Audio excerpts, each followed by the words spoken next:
साल की शुरुआत में ही मोदी के विरोधी रोने लगे। जिनपिंग और बाइडेन ने तालियां बजाई। मोदी ने वो कर दिखाया जिसका इंतजार देश को दशकों से था। विदेशी मीडिया में होने लगी मोदी की जय जयकार। भारत के बारे में कही गई बात सच हुई तो मोदी बन जाएंगे दुनिया के नेताओं के नेता। 2023 में दुनिया भर में बजेगा भारत का डंका। रिपोर्ट में जारी की गई भारत की सूची। अमेरिका और चीन नहीं, भारत करेगा दुनिया को लीड। दुनिया दो ध्रुवों के इर्द गिर्द घूम रही है। एक का नेता अमेरिका है और दूसरे का चीन।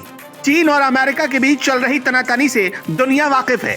चीन अमेरिका को नहीं सुहाता और अमेरिका चीन को नहीं सुहाता, लेकिन ये दोनों देश दुनिया में सिर्फ एक नेता की बात गौर से सुनते हैं और वो है भारत के प्रधानमंत्री नरेंद्र मोदी।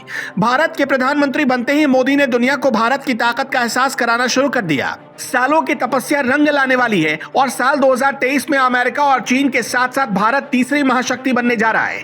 ये बात हम अपने मन से नहीं कह रहे, ये कहा जापानी मीडिया कंपनी निक्केई एशिया के प्रधान संपादक शिगे साबुरो ओकुमुरा ने, जो दुनिया के वरिष्ठतम पत्रकारों में से एक हैं। फिर आप कहेंगे कि ऐसे कोई भी पत्रकार कुछ भी कहेगा और हम मान लेंगे, तो धैर्यपूर्वक हमारे 3 मिनट के इस रिपोर्ट को देख लीजिए। दावा है कि रिपोर्ट खत्म होते होते आप खुद ही कहने लगेंगे भारत 2023 में दुनिया की तीसरी महाशक्ति बनेगा।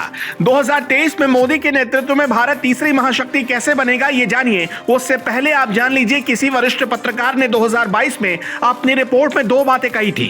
पहली, चीन के राष्ट्रपति शी जिनपिंग की ताकत बढ़ेगी और ये बात 100% सच साबित हुई और शी जिनपिंग रिकॉर्ड तीसरी बार चीनी कम्युनिस्ट पार्टी के महासचिव बने। दूसरी बात कही थी कि अमेरिका के राष्ट्रपति जो बाइडेन की ताकत कम होगी। ये बात भी 100% सच साबित हुई और बाइडेन की पार्टी ने प्रतिनिधि सभा में अपना बहुमत खो दिया। अब 2023 के रिपोर्ट में उन्होंने लिखा कि मोदी के नेतृत्व में भारत दुनिया की तीसरी महाशक्ति बनेगा। साथ ही इसके कई तर्क भी दिए, जरा उसे भी गौर से सुनिए।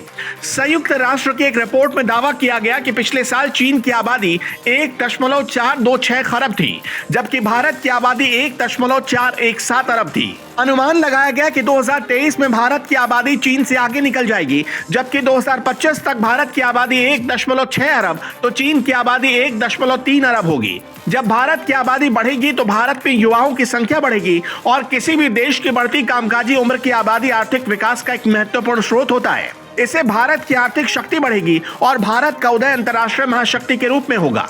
चीन और अमेरिका के बीच चल रहे तनातनी का सबसे बड़ा फायदा भारत को ही होगा। भारत में टेक्नोलॉजी सप्लाई चेन का विकास होगा। एप्पल जैसे बड़े ब्रांड्स पहले ही भारत का रुख कर चुके हैं। आईफोन का निर्माण भारत में शुरू हो चुका है। भविष्य में और भी कंपनियों के चीन छोड़कर भारत आने के आसार हैं। भारत की कूटनीति हमेशा से स्वतंत्र रही है। भारत अमेरिका, जापान और ऑस्ट्रेलिया के साथ क्वाड का सदस्य रहते हुए भी रूस के साथ सैन्य अभ्यास में हिस्सा लेता है। रूस से कच्चा तेल और हथियार खरीदता है। बीजिंग के साथ सीमा विवाद होने के बावजूद भारत ब्रिक्स के बैठकों में शामिल होता है। जून में हुए शिखर सम्मेलन में वो व्लादिमीर पुतिन और शी जिनपिंग के साथ नजर आ चुके हैं।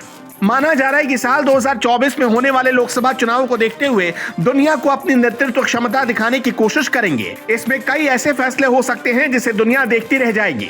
लेख के अंत में लिखा गया है कि नए साल में भारत 3 ध्रुवों वाली दुनिया की नींव रख सकता है, जिसमें भारत, चीन और अमेरिका साबित होगा। यही कारण है कि भारत साल 2024 में नई महाशक्ति के रूप में उभर सकता है। चीन और अमेरिका को टक्कर देते हुए भारत कितने दिनों बाद दुनिया की तीसरी महाशक्ति बन सकता है, कॉमेंट बॉक्स में जरूर बताएं।